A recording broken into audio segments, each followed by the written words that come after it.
Hi, everyone, and welcome to Raise the Vibe with Liz. I'm your host, Liz Peterson, and today I'm going to be interviewing Karen Cheong. For those of you that aren't familiar with Karen, Karen is an internationally recognized transformational speaker, writer, and healer with over 25 years of experience guiding individuals on their paths to self-realization and empowerment.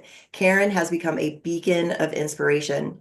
Her own transformative journey, sparked by a health crisis in her early 20s, led her to explore mystical and energetic realms, ultimately uncovering the power of releasing unconscious blocks called distortion patterns. Today, through Spherical Luminosity, Karen empowers clients to rewrite their spiritual blueprints and embrace the abundance of the present moment. Karen, welcome to the show.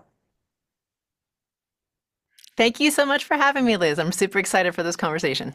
I'm excited for it too. I think it'll help a lot of our listeners, especially when we get to this timeline jumping that you talk about. So just wait for that, everybody, because I think that there's a lot of timelines that we keep jumping right now to find the one that best suits us. So let's jump right in. Totally. I would Talk agree with that. about, I want you to share more about your experience that catalyzed your spiritual journey in your 20s. Oh, in my 20s. Okay, sure. Yeah. So like many people who start seeking, it starts usually with a crisis. That's usually how I've experienced it with my own journey and also what I've observed with others. And so for me, it started with a health crisis. And just to clarify, just something that you just mentioned, I've been helping people actively only since about 2018. My spiritual journey has been 25 plus, almost 30 years. So just to clarify that, just so that people don't misconceive like what it is that I'm doing. But at that time for me, I had a really horrible skin condition. So if you ever had a mosquito bite or anything like that, where you've like had a terrible itching like on a knuckle or behind the knees or something like this, and it kind of just drives you nuts. Well, that's what I had from basically underneath my chin all the way down to my ankles. And so at the time I was living in New York City, and I would just like scratch and scratch and scratch through the night and like sleep in the shower because the cool water was the only thing that gave me relief. Anyway, so after a few months of doing this, I was just like, I don't think I can do this anymore because I was starting to dissolve mentally and emotionally, right? Because I haven't been sleeping, I'm in a lot of pain, and if you've ever been itchy, it sort of like drains you emotionally for some reason that I can't really explain. Anyway, so at that point, I really was starting to go dark in my thoughts in the sense of like I don't think that I can continue to live like this, and I was right on the cusp of my own very real emotional breakdown when my husband, Chris, who was witnessing the person that he loved most break down, was like, okay, that's it. We are going to send you to the acupuncturist who helped your aunt. So please know that, like, when I'm in New York City, it's like there's a lot of resources, and I'm not just like lying there helpless in my shower. I'm going to see different doctors, I'm going to see different acupuncturists, I'm going to see different herbalists. And at the end, everyone just keeps telling me that they can't really help me, and I'm just getting worse and worse and worse. So I'm just going into despair because I'm like, all these experts are saying to me that they can't help me. So anyhow, I fought my husband on this crazy idea that he had for a little bit because I was like, I don't know how we're going to afford this. I don't know how we're going to be able to do this. And he's like, I don't care how we're going to afford it. I don't think you're going to survive much longer. And that's not okay with me. And so within, I think, a week of this conversation, I was off with this acupuncturist in all the way across in a different country in Canada, across that country. And I went to see him, this acupuncturist who had helped my aunt survive cancer when the rest of her group had not been able to. And he took one look at me and said, and it was the first time, Liz, that I felt somebody scan me, like meaning energetically. You know what I mean? Like he wasn't just looking at me. I was like, something else is happening here. I'm not sure what it is. But he said to me, oh, well, yes, I know exactly what's wrong with you. And you also have a headache on the lower left side of your head, and your digestion's a little off. And I was like, whoa. How does he know all of that? But anyway, it was the first person who told me that he knew what was wrong. And I felt such incredible relief. And literally within 5 weeks, I had gone from this suicidal hot mess really to the much closer version to what you see now in terms of health. And that sparked my spiritual journey of, well, it started with a question. It was like, well, if he was able to do that with needles and cups, what is it that's beyond the scene that really affects what we think is physical and real and dense? Like, what is it that can change things that I'm not aware of? And that was the question that drove me in terms of my spiritual seeking, because I was like, there's got to be more than what meets the eye. There has to be. There's no way to explain that change otherwise. So that's what catalyzed the beginning of my spiritual journey, to answer your question. And then I had a second one, which is how my sort of abilities came in, but that was later. Yeah, let's get to that too. But I want to dive a little bit deeper into this exploration of the mystical and energetic realms that you went through, because I think that's part of it too. You know, you witnessed him doing something and then you started questioning. And I think Mhm. that self-inquiry really gets us jump started onto our spiritual path. So dive a little bit into that mystical Absolutely. and energetic realm. Yeah. So, I'm a curious person and I also am kind of intense just as a person, like, I mean, spiritual or not, I just am. And I'm very curious. So, at the beginning, a lot of what I thought was mirrored in what the collective thought, in the sense that, from reading books and stuff like that, I thought I needed to have a spiritual teacher. I thought I needed to have some kind of guru. I thought I needed some kind of guide. And I was looking desperately for this teacher person who was going to enlighten me and like reveal the mysteries of the universes, right? That's what I thought. And so off I went in search for my teacher person.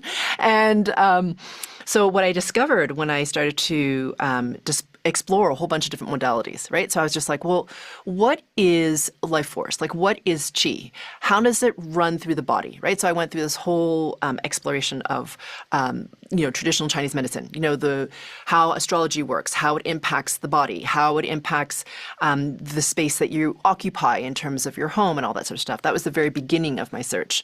That included also learning about Reiki and that sort of stuff, which for me was very sort of like fundamental because I was really curious about more.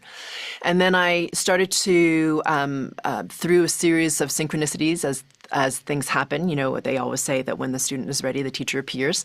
I started to, at the same time, these three people came in at the same time. It was kind of odd. It was Dr. Donnie Epstein, who created the network spinal analysis modality. And he really started to elaborate and make very physical the ideas of the doshas, right? Which is like the energetic fields of the body, from physical all the way out to the oneness, how to access them, how to resource your bodies from higher vibrating levels. I met or was introduced to Tony Robbins in the personal development world at that time. And at the same time, I also, through the most odd serendipitous event, it was just like a woman sitting next to me at dinner who I hadn't seen in a number of years, said to me, "Hey, I haven't seen you in such a long time. There's this book that I'm reading that made me think of you." And it was a book called The Serpent of Light by Drunvalo Melchizedek. And as soon as she said it, I was like, "Oh, I'm really curious about that. I don't know why, but I'm really curious about it." And she did something unusual. At the end of the dinner party, she said, "Hey, I'm going to send you the link to that book." And then she actually did it. She actually sent me the link. A lot of people will say, "Here's this thing," and whatnot, and they never do it. But she actually sent it. And literally when that book arrived at my house, I just wanted to like absorb the whole thing. And I didn't even know what it was. I just knew that I needed to absorb it. And really, he was the one who started teaching about this thing called the Merkaba, which he mentioned very briefly, which was about the light body. And I was like, the light body? So anyway, I ended up being in his very first Awakening the Illuminated Heart workshop and started to really journey into the oneness and started to gain information there and knew how to. I learned a lot of things about checking to see what was clear and of a higher resonance and what wasn't. I learned that not everybody wants to be helped, and that if you help without a being's consent, that is not a good thing to do. I learned a whole bunch of things in that when I played in that realm. And then eventually, as I delved deeper in my own exploration of the mystical, all of these kind of fascinating journeys started to open up with different people that I would never have met. One of those journeys was in New Zealand through a series of very powerful Maori shaman. We were supposed to be going on this journey with this woman, but she ended up stealing all of our money, like the whole group's money. And then another unrelated Maori woman of power was like, that is not right. She somehow, and again, through a serendipitous set of events, found out about the fact that this other woman had stolen her money. And she decided, like, I can feel the sacredness of this journey. I know that what my sister has done is not correct, and created a journey for us for free without letting us know that. And we ended up being on this crazy, magical spirit journey where my inner vision opened up. And that was the beginning of many, many things of Wow. what I do now. So that's, I mean, that's kind of like a short version. I'm trying to not take like a million hours to talk about this. I mean, we could talk about this for hours, really. But yeah, so all of these sort of mystical journeys started to open, and I recognized that I couldn't ask for them, like, meaning I couldn't will my way there. You know what I mean? I couldn't be like, and today what I would like to manifest is this thing. You know what I mean? That's not, I mean, I talk a lot about manifestation, but really in terms of this spiritual journey, like, you can't like make it happen. You know what I mean? You have to go through a series, at least my experience is, of your own inner work where you're releasing your own attachment, your own distortion, your own, all that sort of stuff. And then when you do that and you are able to surrender at a deeper level, that's when the magic really starts to come in. At least that's been my experience and what I've noticed in other people as well. And through this journey, you found, or it found you, frequency. So let's Hmm. dive into frequency, Yeah. how that's played a role. Yeah. So, at the time, I was a real estate agent in San Francisco with my husband, and who was also my partner at the time in terms of business. We still are, but in a whole different endeavor. And like I said, I mean, it doesn't really look very spiritual, right? Because on the surface, here we are helping people buy and sell their homes. There's nothing super spiritual about that. But I always think it's really funny that people feel like they need to be like healers in order to be helping others. I just find that an interesting idea. One of these people that I met in my journey along the way was like, wait a minute, you're real estate agents? And we're like, yeah. She's like, that's perfect. They'll never see the change coming. So I thought that was really funny. Yeah, I thought it was amazing. But anyway, we were, like I said, real estate agents, very successful, had a little team. And from the outside, our lives looked amazing because here I am exploring all these different spiritual modalities and personal development modalities and being who I am. I'm like, well, does any of this stuff work? Like, it sounds great, but like, what does that look like in the physical? What happens when you implement it? Does it change anything? So I was implementing all this different stuff, and our business was expanding. And from the outside, it looked really spectacular, right? So here I am in this amazing relationship, lots of money in the bank, have a 90% referral rate with our clients. They love us. We love them, all this great stuff. So it looks amazing from the outside. But on the inside, as often happens, what didn't feel that amazing, because despite all the stuff that I was doing, I still was really haunted by scarcity. So meaning I would literally spreadsheet almost every night how many months we had left until we had to sell our house and move in with my parents. Wow. Something is not well. You know what I mean? And so I was like, oh my God. And of course, like at this point, I have, done my inner work, and I'm aware that this is not cool. I'm like, this is not okay. Like, this is terribly off in some way. And it didn't matter what I was doing. I just couldn't make it stop. I was like, okay, I'm missing something. So you know how it happens when you start to ask the universe these questions, like, what am I missing? What am I missing? What am I missing? And at the same time, I was noticing that other agents in our office, like, we were doing very well. So please know that was happening. But I was just like, I don't get how these douchebags who really don't care about their clients and aren't doing as much are outproducing us, meaning, they're getting more high-end clients and they have more business. And I'm like, what's happening here? What am I missing? Why is there this ceiling that I can't seem to get beyond, right?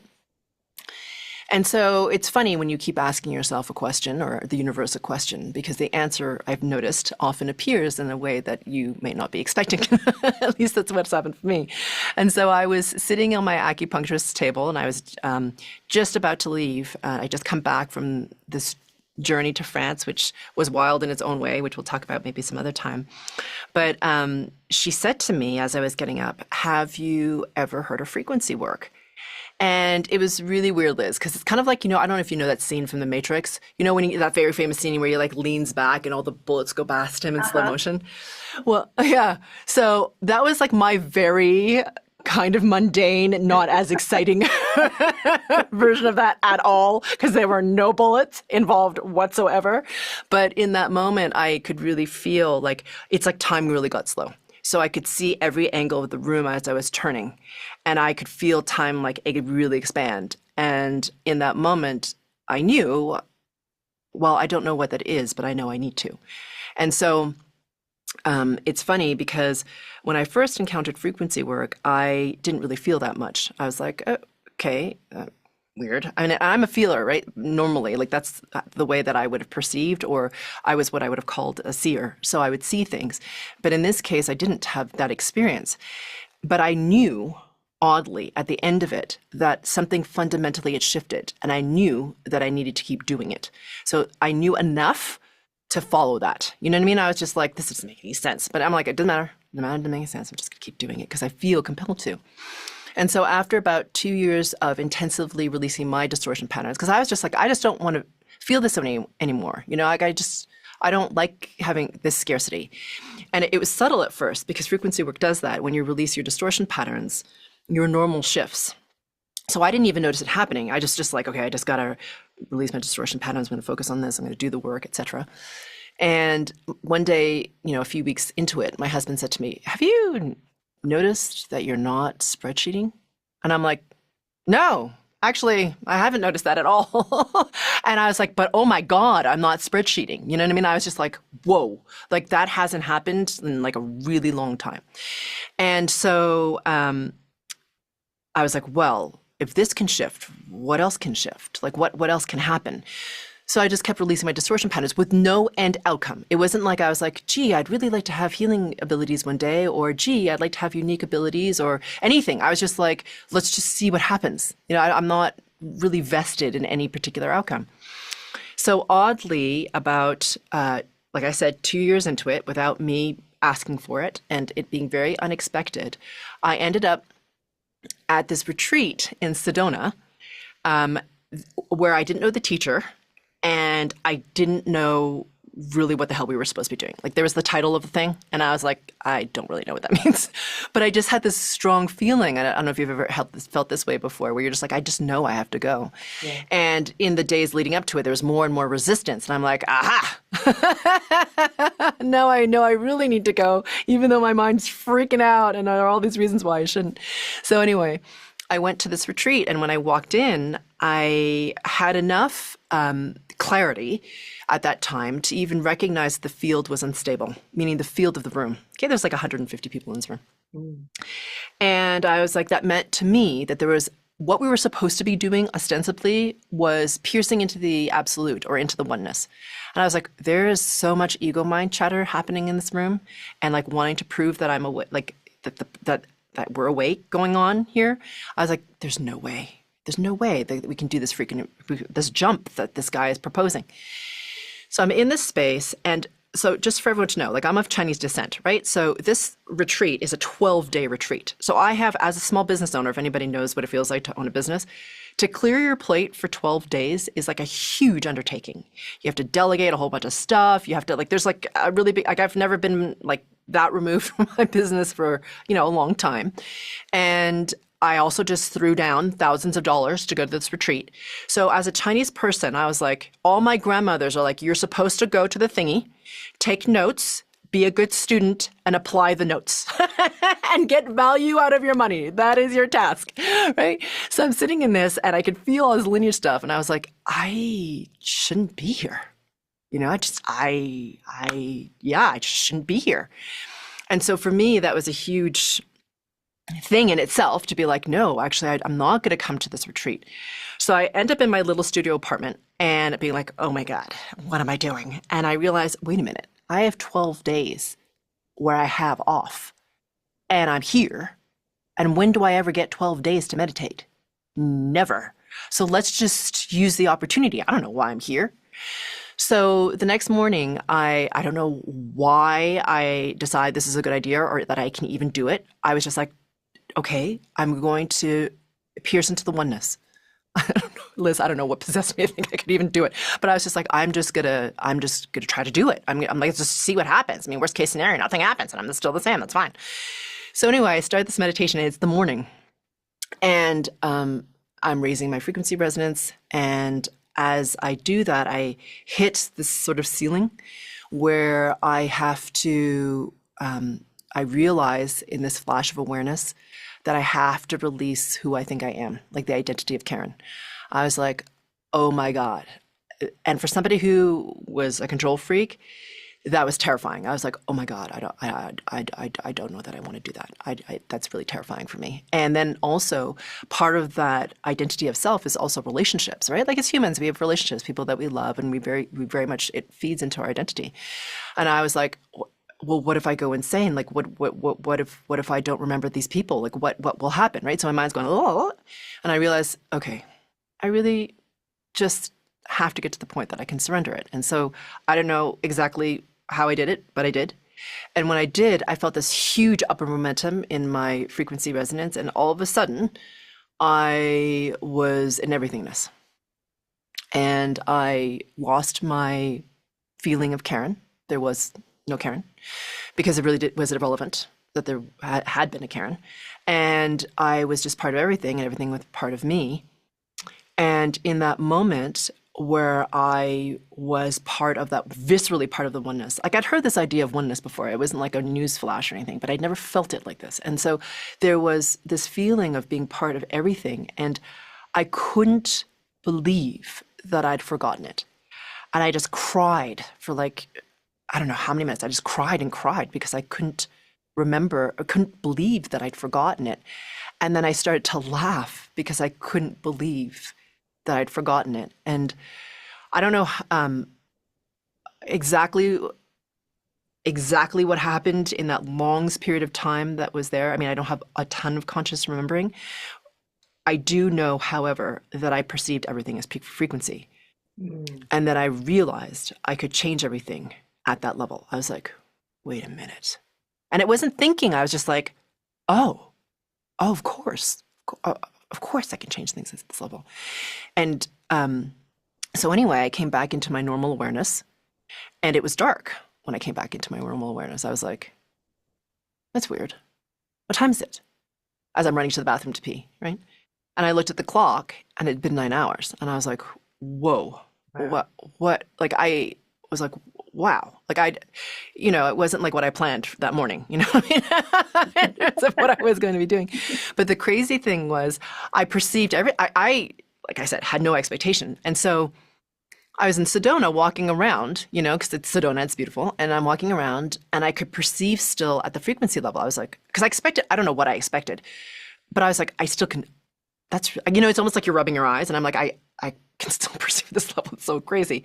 And I could see the illusion, and I could feel that it was there for us to really grow from. It's not really to punish us, and that it's like this incredibly intricate thing that we've created to grow from. And oddly, a friend of mine who I hadn't seen in years, how this often happens, I hadn't seen her in years. She happened to overlap with me in Sedona by like 12 hours. She happened to come to my little studio apartment. And when she was talking, we're just catching up like friends do, like, how have you been? It's been a few years since I've seen you. And she's talking away about something in her life, and I'm perceiving all of her distortion patterns on frequency level. I'm like, whoa. So I said to her, and I don't know what prompted me to do this, honestly. It just kind of like came out of me. I was like, do you want help with that? And she kind of just looked at me funny. And I was like, I'm not offended if you don't want me to. It honestly doesn't matter. And she's like, yeah, I would love it if you helped me with that. And so I did. And then I didn't hear from her. And off she went, because we were only overlapping for this little period of time. And I was like, okay, whatever. And, I was just continuing, my stay. And then all of a sudden, within literally like a day or two, my phone started blowing up with texts from friends of hers who had heard about this session she'd had and was asking me for sessions. And I was like, I don't know that I give sessions. Exactly. But that's how it began. I mean, I never advertised. I never tried to get clients. It's just sort of happened. So that's my long ass story to answer your question. Wonderful, wonderful Yes. story. Karen, that was wonderful. And you answered like a question, you're talking about frequency and how you came out 9 hours later and was sitting with a friend. And in my mind, I'm like, could you see the distortions after that? And then you go into how you could see the distortions in your friends and how you could see the frequencies. So I want to dive further into that. Like, what is the relationship between Sure. frequency and distortion? And I think explain a little bit about what frequency work is first, and then distortions, and then Okay. combining the two of them and how they match and meet each other. Sure. Sure. So, to understand all of that, I'm just going to give a little context because it's something new, and I think that context is helpful sometimes. So, this is probably not a newsflash to those of you who are listening to this podcast, but everything is vibrating, right? So the rate of vibration is what dictates the form of the thing. So if you take something really physical like water, when it's vibrating very fast in terms of the molecules, you have steam. And when that molecular vibration slows down, it becomes liquid water. And when that slows down even more, it becomes ice or solidity or form. So if you take that same idea and extrapolate all the way out to the oneness, the divine, pure source, consciousness, whatever you want to call it, that's vibrating at a very, very high rate from which everything comes and to which everything returns, that needs to drop in resonance in order for something itself to even recognize that there is oneness. Do you know what I mean? To look back and be like, oh, that's one. So when that happens and that vibrational level drops, that's when frequencies are formed. And when that vibrational level slows down some more, it becomes energy, what you and I talk about is energy. And when that slows down even more, it becomes thought, emotion, physical form, matter. Okay? So frequency work is the ability to be able to work at the level of frequency or the quantum. Now you ask the question, what does distortion have to do with frequency? Well, distortion happens at the level of the quantum or frequency. So we often will think, I've noticed anyway, that if we have these things that we are challenged with in our lives, these blocks that we keep showing up, whether it's, I don't know, something in your finances or something, in a relationship or a health thing or whatever it is, we often think we have to do all these physical things and then maybe it will shift. And then if we do these physical things, maybe something on spirit level will shift. But it's actually the inverse. The higher vibrating order always dictates. Always. So the awesome thing is that if you can actually release distortion at the level of the field, which is what the root of the problem is. So the reason you're having that struggle in whatever area of your life, the reason you keep coming up against the same thing over and over, even though you've done, the personal development and the retreats and the whatever and the whatnot, is because you haven't released that distortion pattern where it originates at the level of the field. You have to release that first. And once you release it, then the physical or the lower vibrating order can reorganize around the higher level order vibration of basically your reality, right? So that's what sets, that vibrating order sets what you experience in your lived experience. Because, here you are as this resonance that's broadcasting out to the universe. And everyone thinks they're a really clear resonance, but they're not. There's all these distortion patterns running that create static in your field and around your field. And so therefore, the universe receives like all this garble. And that's what it gives you in terms of your life. So when you clear your distortion patterns, not only do you shift internally in terms of rising in your resonance, but your physical reality starts to shift around you because, again, you're broadcasting a resonance and your lived experience is a reflection of that resonance. So when you start to release your distortion patterns and your resonance rises naturally as a consequence of that, well, then your physical reality shifts as another result, I guess. Wonderful. What a fantastic explanation. Thank you so much. Oh, where to Oh, go you're welcome. from here? You've got the frequency, you've explained the distortions. Can you give an example of, some like evidence for us to kind of help us wrap our minds around, well, Oh, yeah. this situation, what is the distortion and then what is the benefit that follows realizing that distortion? Yeah. So it's interesting. I have hundreds of them in emails from clients, but let me just pick something. There's this person who started frequency work, and when she first started, she was really in the identity of blame. So she was like, everything in my life is really challenging. And there was this personal development person that I followed, and he swindled me out of like $100,000. And now I also have all this physical discomfort, and people don't like me very much, and I have trouble in my relationships. And it was just like on and on and on, like lots of story. Okay. And I'm like, whoa, okay, that's a lot of story. All right.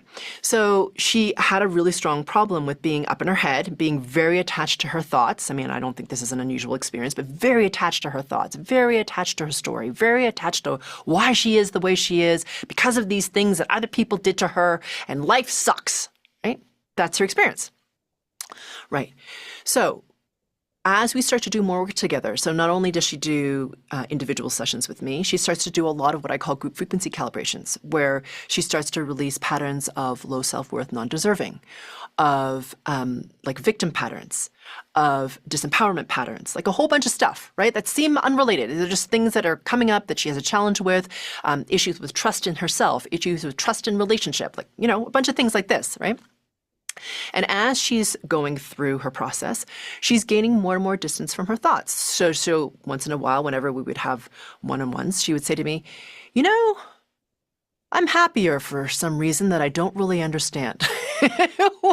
Which would totally crack me up, right? Like she's like, because she associated, because she's so attached to her mind, that she needed a reason to be happy. Like, if this happens, then I will be happy.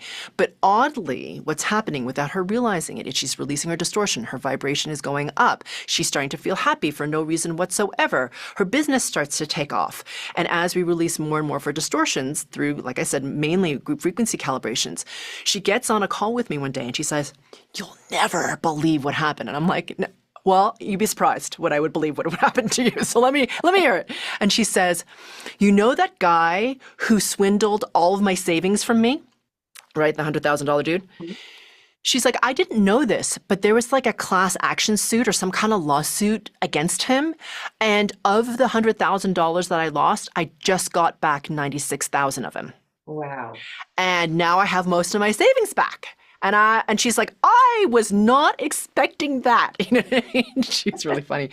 And so it was hilarious to me because she didn't come to me because she's like, checklist item number 1, recover, money swindled. You know what I mean? It wasn't like that is what happened. But because she started to release a distortion and her resonance got higher and higher, not only did how she feel change. She dropped all these victim patterns. She started to have more gratitude. She started to have a lot more joy. She started to have more ability to connect to people just for no reason other than to connect with them, even if she felt sort of socially awkward at times. And she was able to, like I said, recover this money that she thought was lost forever. And she was, she's in her late 60s. So she's like, "I'm not joining the workforce again. Like, how am I going to recover this money?" So she was able to have this experience and also, what you asked about before, jump into a higher level timeline. Mm-hmm. That's awesome. What a great story. Talk about this group frequency calibration and how that helped her come out of her repetitive thought patterns. Yeah, sure. So group frequency calibrations, I think, are amazing. Like when I started doing them, I didn't, this is very much part of my spiritual journey, my own personal one, because before I used to be such a control freak. So the kind of like ironic joke is that I don't have any clue what's going to happen when I'm really in the work. Like when I'm giving the work that I give, I can't be thinking, and I really have to be in trust, and I can't predict exactly what's going to happen because I have to just be in surrender to pure source, really. But in any case, a group frequency calibration is when a mastermind comes together with the purpose of clarifying their own awareness of their connection to pure source and releasing a very specific distortion pattern, like, I don't know, like low self-worth or the illusion of scarcity or, I don't know, the fear of being left, whatever, okay, whatever the thingy is, doesn't really matter. But to me, when I started it, I didn't understand how powerful it would be. I just knew that I had to give it. And it seems a lot like a guided meditation. So it would either be like a recording or it would be something live. And it'll sound like a guided meditation, but I'm really working at the frequency level to release these distortion patterns. And it doesn't matter when you listen. because the recording is really like it's like a little doorway in time to the time when I gave it live. So it's like you're participating live, even though you weren't, or aren't, because it already happened. Make sense? Mhm. So you get to receive it sort of along with everyone else because time isn't really linear. It's really the eternal now. So you enter, the frequency work happens at the level beyond time and space in the eternal now. It has to, it's at the quantum. So anyway, this mastermind, because it's this group of people, and it's not really people, it's really the higher selves of everyone involved. What happens is that there's a tremendous amount of momentum that happens. It's like a microcosm of the oneness. You're part of the one. The one is part of you. And so by all of us coming together like this, there's a tremendous amount of momentum that picks up within the mastermind. And, there are people who are similar to you because obviously they're looking to clear that particular distortion, but their strengths are not yours. Their weaknesses are not yours. They're different. And what's amazing is because you have this momentum from the mastermind, everyone gets to clear the distortion patterns more deeply than if you're just like chugging away on your own. Because, a lot of people believe in our culture, like, I want the one-on-one session, I want the individual thing. And I'm not saying that's not powerful. It can be, it's very specific to you. But if you want momentum, it's really helpful to be in these masterminds because that's what gives this, like, they don't get stuck where you do. Does that make sense? We always kind of get stuck in the same, they have like more, together we're stronger, right? It's really about everything rising, And so it's just this incredible dynamic that happens where what I'm doing is I'm looking or perceiving or being aware of the response of the field. So I know people will ask me, how do you know what distortion pattern to clear in what order? I'm like, I don't. I'm in response to the mastermind, right? So it's not Karen deciding with her mind, gee, this would be a really great thing to do, and this is what we need to release in that order. I just know. And I know that it's done because the field or the oneness will get brighter and jump in its resonance. So, and then the mastermind will jump. So it's this really amazing, beautiful thing that I get to witness of how powerful we are as co-creators. And that when we shift internally and we make the choice to make that shift, the field is in response to you instantly. Okay, you may not be aware of it, but it is. And that gives you a tremendous amount of momentum. So to answer your question, by her participating in the group frequency calibrations and doing her own inner work, because the thing is, I just want to clarify this.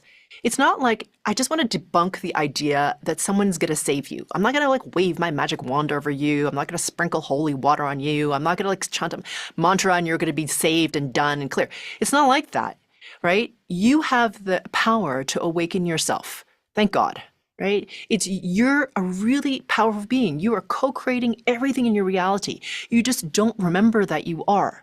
So whilst I might help you by releasing the distortion at the level of the field, you have something called free will. It is extraordinarily important. As humans, we sometimes are very silly with our free will, and sometimes we're very wise with it. But the thing about free will is when you start to recognize, wait a minute, I have the authority to not run these patterns anymore. So yes, Karen released at the level of the field, but I'm witnessing it show up again in my life, and I don't want that. And I'm going to choose something different. Man, that's when rocket fuel happens, because then you're stepping into your authority. Your sovereignty as co-creator, right? You're saying like, I am. Right? This is a famous I am statement. I am powerful enough to change my own experience because you are, right? I just, like I said, give you a head start. But the work is yours. It's your path. It's your journey. So I can't do that for you. That is for you to experience and to own. You're like, I transcended that. Exactly. You transcended that. And that's what she did. She was like, wait a minute. I don't have to be in like victim mode here anymore. I actually can have space for my thoughts and emotions. And I can choose to live something different. And she did, without really realizing that's what she was doing kind of at the same time, So that's what a group frequency calibration is. It's spectacular and an honor to be able to give it and to be able to witness what happens. It's amazing. That's awesome. Thank you for sharing that. I love group work. It really does fast track anything that you can do one-on-one, being in a Absolutely. group. Yeah. Yeah. And like Yeah. the vibration is raised, the frequency is raised, everybody Yeah. keeps up together. And like you said, Yeah. like there is no time. So thank you for speaking to that too, because you could do a recording and I could listen to it 6 months later, but it's still relevant and I can still tap into that field because time is not linear. There is no time really. That's So right. let's talk about that a little bit, Karen. Talk about how, Sure. it isn't linear. We have the eternal now. Talk into that. Yeah, sure. So, from my perspective, there's two forms of time. And there is what I call and I'm not the only one who calls it this. Okay, so please know this is a very common understanding. But I call it the eternal now. That's my language for it. And it's the ever present moment. Right? And everything on spirit level happens at this level, meaning in the non-human. Okay, so everything that's of a higher vibration than the consciousness level which we occupy currently exists at that level, where everything is unfolding all at once right now, in the eternal now. And so as humans, because we have brains, which are amazing, okay, so I'm not belittling the brain or saying that it's a bad thing, but you as consciousness can process the infinite. You as a human with the brain cannot, right? Your brain is, like I said, fantastic, but it cannot compute everything happening all at once. It cannot, it's physical. So what we have done is that as, humanity, to be able to understand, let's just call it, the eternal now, we compress the eternal now. It's kind of like, if you listen to a live performance and they record it on a CD, for example, there's a lot of information that they can capture on that CD, full of sound and lots of like richness and tone and all this spectrum of frequency of sound, right? But then when you compress that sound, because you want to send it as an MP3 to your friend over your phone, well, you have to flatten all that information and compress it so that we can send it to each other as an MP3. We do the same thing with time. We have compressed it so that our minds can understand it and so that we have a reference for it that's linear, that we call past, present, and future, and that we can capture in the linearity of our language, which is also a time-bound phenomenon. So the thing is, you have two forms of time that are functioning at the same time. They both exist, but the thing is, the reason it being in the present moment, a lot of people talk about being in the present moment. The reason that is so important, being in the present moment in linear time and being centered in your body, well, that's important because that's the gateway to the eternal now. You can't get to the eternal now if you're worried about the future, if you're thinking about the past. Like, it's not going to happen. I don't care how much you try. In order to actually access the limitlessness of the eternal now, the abundance that exists there, the expansiveness, it's like the access point to the infinite, really. You have to be centered in your body in the present moment of linear time. There's no getting around it, really. Okay. And so that's the thing. When you start to vibrate higher and higher, and you are in the present moment of linear time centered in the body, you can start to access the eternal now. It just simply is, it's not even about deserving. It's just like, it's binary. Are you vibrating high enough? And in this, center point of time and linear time, end. You know what I mean? Like, and then you can access it. It's you know what I mean? Like, people always think, oh my God, I'm not enough. It has nothing to do with deserving. Honest to God. It just has to do with how high you're vibrating, right? And if you're centered in linear time, then the eternal now becomes accessible to you. So, to me, when you're working at the quantum level or the frequency level, because a lot of people ask me, Karen, can you teach me what you do? And I said, well, not yet. I imagine at some point I will be able to. But this is not a taught thing. It's a resonance thing. And I don't say it as like some weird form of self-aggrandizement. It literally is. Like, I can't teach it. I teach a lot of things, but I can't teach this because it has to do with resonance. End, right? Like, if you're resonating high enough, you perceive at a certain level. That's all there is to it. And it's not that I'm better than anyone else. I just happen to be vibrating higher. That's all, right? And so that's the two forms of time. And I kind of went on a little digression, but hopefully that's helpful. No, that was all good. And it's a great segue into like, how do we choose these different timelines for ourselves and be able to find these higher frequencies for ourselves to be able to release these distortions? So let's jump into those timelines and what we can choose for ourselves. Yeah. So, as many people probably know already, the field of the oneness is infinite. So there are infinite timelines, infinite. So what dictates what timeline you get to experience, what your reality is, what your life looks like, which is the physical expression of a certain trajectory or a certain timeline, is your resonance level. It's how high you're vibrating. I mean, honestly, it's the key that unlocks timelines. So the lower you're vibrating, you have like much crappier options, honestly, and they kind of look similar. But as you release your distortion patterns, okay, all you have to do really is start to listen to group frequency calibrations. But there are many other paths. I'm not suggesting by any stretch that frequency work is the only way, because it's not. But as your frequency resonance starts to rise and as you release your distortion patterns, you start to have more options.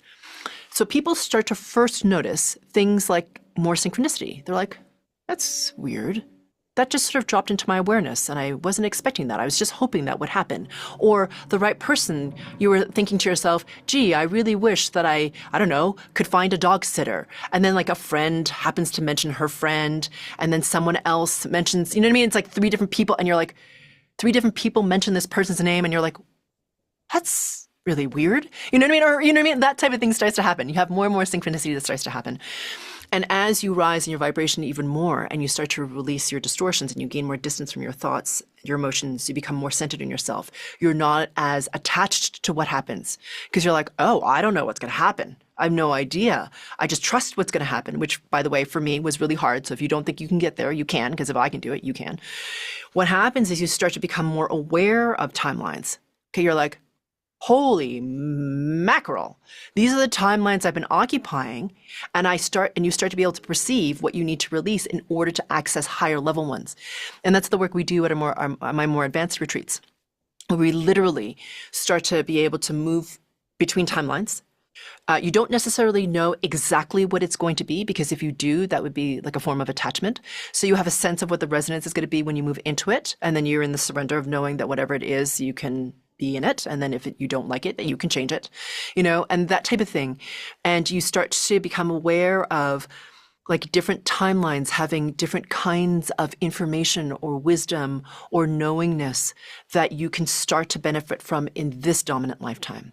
It just what happens when you start to rise in your resonance, because, a lot of people will think, oh, awakening is like a point. When I awaken, ding, rainbows will happen, unicorns will float by, my life will be perfect. You know what I mean? Like whatever they think awakening is. But that's not what it is. It's the beginning. It's the threshold, because awakening is infinite. It's infinite. It's really kind of amazing, actually. And so the thing is, there's that old, I think it's a Zen proverb. Please, I think it's a Zen proverb. It might be something else. But it sort of goes like, sweep floor, wash dishes, I don't know, clean the leaves or whatever it is. Awakening, mop floor, clean dishes, clean the leaves or whatever it is. It's the same. It's not like it changes. What changes is in terms of what you're doing, it's your internal state and what you know that you can shift and what it is that you can do on spirit level in terms of being co-creator of your reality. All that starts to change because you're like, wait a minute, I'm more aware of the illusion of scarcity because I'm more aware that I have access to everything. What? Right? You become more aware of what I call your big S self, you as infinite indestructible consciousness. So I feel like as you rise in your resonance more and more, you start to be able to access different timelines and your life changes and the people in your life change. So just as an example, what do I mean by that? There was like lots of different movies about this, like Sliding Doors with Gwyneth Paltrow. And there's a lot of like time shift kind of movies, but it really exists. So I have this client who is in her mid-70s, okay? And she's been married for like 50 plus years, right? Very traditional marriage at the time, as it was. Often, her husband went out and was a career guy, and she was supposed to take care of the house and raise the children. That was her job. And whenever she had to ask for money, because she wanted to do something, she had to ask for money, right? Like she didn't have money. He controlled everything. And so she didn't have that much freedom. And she felt like he wasn't interested in the same things she was, and that he was oppressive and bullying. And she was just like, okay, I've had enough.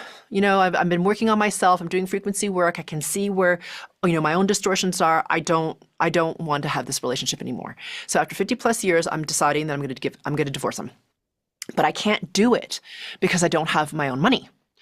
She's like, okay, I don't know what to do about that. She's like, okay, I'm just going to work on myself because really I'm the co-creator of my reality. So all I can do is change me. So here she goes. She releases distortion patterns of low self-worth, a whole bunch of different things. And she decides, okay, you know what we're going to do? I can see that the market is about to tank in terms of real estate. So what I'm going to do, or at least that's my perception, this is her perception. So what I'm going to do is we're going to put our house on the market now. And so she expects to have a conversation with him where he resists. And he does at first. And he's like, I don't know, I like the house, blah, blah, blah. And she's like, oh my God. So she clears more of her own distortion, right? And he comes back a few days later. He's like, you know what? You're right. There's more and more news about the market softening. So I think you're right. I think we should sell it. She's like, okay. She's never heard you're right before. So she's like, what's happening here? Right. So she decides, okay, well, we got to fix up our house because we've been in it for a really long time. And, the market's starting to soften. We need to sell it. So she says to him, okay, we need to have a budget to change some stuff in the house or we're not going to sell it. And he, again, is in resistance. He's like, no, blah, blah, blah. I'm not going to do it. And she's like, oh, God, I know what we need to do. Just listen to me. But he's not. So they have a fight. She's like, okay, I just need to clear my distortion, even though I'm so mad at him. So she's like, okay, I acknowledge my emotion. I'm clearing my distortion. And finally, a couple of weeks later, he's like, you're right. Let's fix up the house. So they fix up the house. They put it on the market. Now, mind you, the market is softening. So she's now panicking because she's like, this is my exit ticket is this house. So she starts to attach to it. She's like, oh God, I'm attaching to it. So she starts to remove more of her distortion. What happens? As soon as she does that, literally within 24 hours, they get an offer, $10,000 under their ask price, which is, by the way, a miracle because the market's softening pretty quickly where they live. She's like, we need to take this. And he's like, once again, he's like, no. And she's like, oh my God, I'm gonna just please sell the bloody house. So I once again goes through this thing, release her own distortion. And then they finally sell the house. Miracle of miracles. And she's like, okay, the way that I'm going to get access to half of this proceeds is I'm going to go through with the divorce. So she releases more of her distortion patterns. This is and 24 hours later, she's like, okay, I feel confident. I'm going to have this discussion with him. She goes and has a discussion with him where she's like, okay, I've got everything in place. I've got the divorce attorney. I've got the paperwork I'm going to serve him. I know exactly what I'm going to ask for. I know exactly what I shouldn't say. And before she can open her mouth, he says to her, I'm so happy that we got this price for the property. You were totally right the whole time. I feel you should be the one to manage the proceeds. What just happened? She said literally, she literally had her mouth, she just couldn't talk. She was like, what is happening? Because she jumped timelines. It's significant, actually. She's like, her husband, this version of her husband in this timeline is not the version that she started with way a long time ago. Totally different version. So she didn't divorce him, actually. They ended up, she's managing the proceeds and now they bought a sailboat and they're sailing around the world. So my point is, even the fact that they are in a sailboat sailing around the world is a different timeline. It's not the same reality. It's not the same version of her. It's not the same version of him. It's a totally different life than when she started before, when she was resonating lower and the timelines available to her were similar. She had to rise in her frequency resonance enough to jump up enough in timeline that all of the shifts start to happen. The people around her shift, what her life looks like shifts, how she feels shifts, because it's a different version. It's a different timeline. It has a different resonance. So there's so many stories of this that happen when you start to rise in your resonance and you start to be able to access different levels of timelines that simply resonate at a higher level than the one that you used to occupy. What a great example too, because it shows unplugging from her attachments, working on herself, her own distortions, and releasing those, which I'm sure held a lot of fear, anxiety, a lot absolutely. of, ruminating thoughts about the possibilities of what could happen. We have time for another story. Would you mind sharing another one? So, we can our listeners sure. grasp how do I reach another timeline for myself, especially now because we're looking out. We've got our own little worlds and our own little worlds might be fine, but on the large stage there's some chaos here and there that people may be perceiving. So if they are perceiving that reality, what timeline example would be a great example for being able to elevate, and frequency or timeline that would benefit us in those moments. Yeah, totally. I'm happy to share that. And just really quickly, to just touch on something you just mentioned really quickly about the chaos, just for people to understand, the reason for the chaos and the extraordinary amount of polarity that's happening right now, right? There's very much us versus them. There's a lot of blaming. There's like screw you happening on like all these levels. The reason that polarity is happening, the reason it's so intense is because it's meant to shake us awake, right? It's meant for us to be like, I don't want this oppression anymore. I don't want to live like this anymore. I don't want to be limited like this anymore. I want something different. There's gotta be a different way. And that is why this chaos is happening right now. So the thing is, when you start to release your attachment to having things a certain way, and you start to awaken, then you start to realize what potential you have as co-creator of your reality, as you said at the very beginning, right? You can choose something very different from what the greater collective is experiencing. So that all said, I'll just give a really short story about this. So there was this young woman who I didn't know who she was. She had a one-on-one with me, and we worked on something altogether different than what happened, because she came in and she was saying, I'm having a struggle with my boyfriend and that type of thing, and I really have trouble with my mom, who I'm close to, but she always is critical of me and all this stuff, right? So I'm like, okay, I'm just going to work on the low self-worth patterns and abundance and all that sort of stuff. Now, this particular person tends to move up really fast in her resonance. And I also just want to say that her boyfriend, and now husband, is African American. She's white, okay? And her mother was very, very, very critical of the fact that she was dating a Black man, and also that she was making bad choices and that he was unsupportive of her. There's a whole bunch of things around the race issue. And anyhow, so we had worked on her, and the next day she writes in. She's like, I don't know what you did exactly, but weirdly, after our session, my mom called. Now that's weird for me, because usually I'm the one who calls my mother. Like, they're very close, but they have a lot of issues in their relationship. So she's like, usually I call mom, but this time mom calls me. And when she answered the phone, she's talking to her mom starts telling her about how she's so proud of her, like her daughter, because she's doing this big move. Like, she'd moved at this point to Hawaii.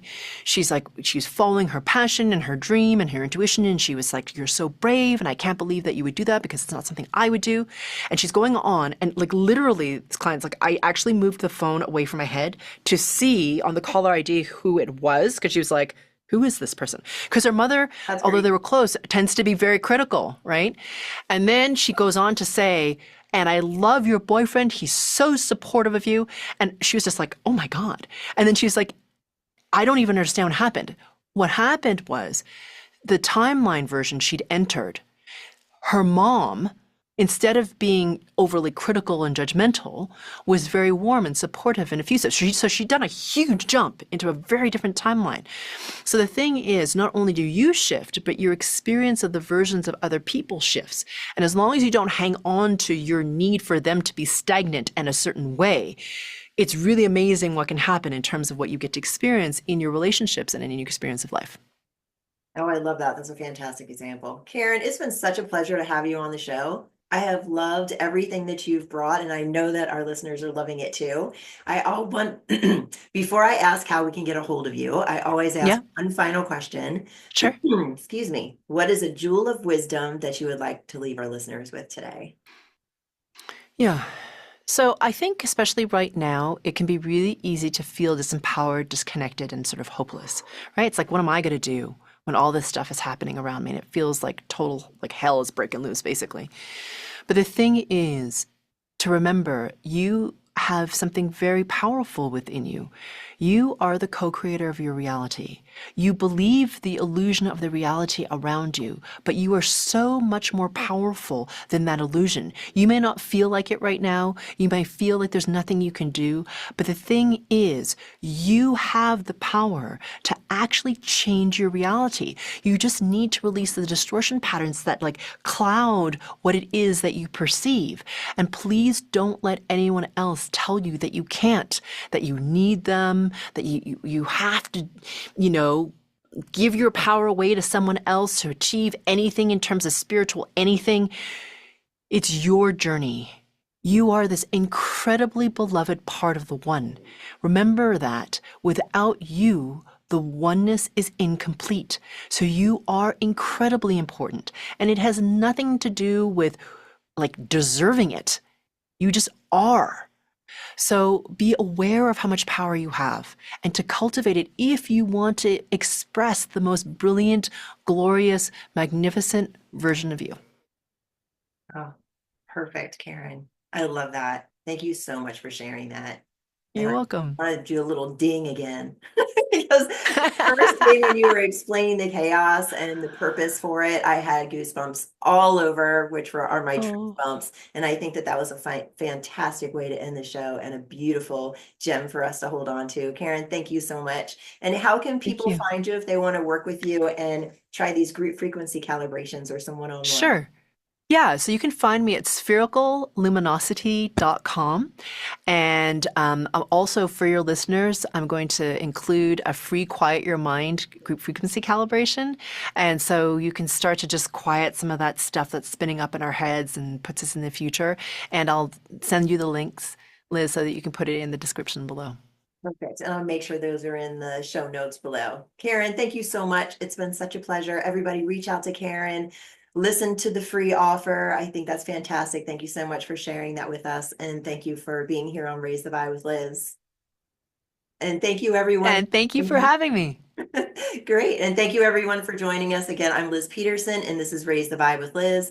And you can find me at raisethevibewithliz.com or anywhere on social media at the same Raise the Vibe with Liz. Thanks everybody. Have a great day and remember to get out there and raise the vibe. Bye everybody. Thank you, Karen.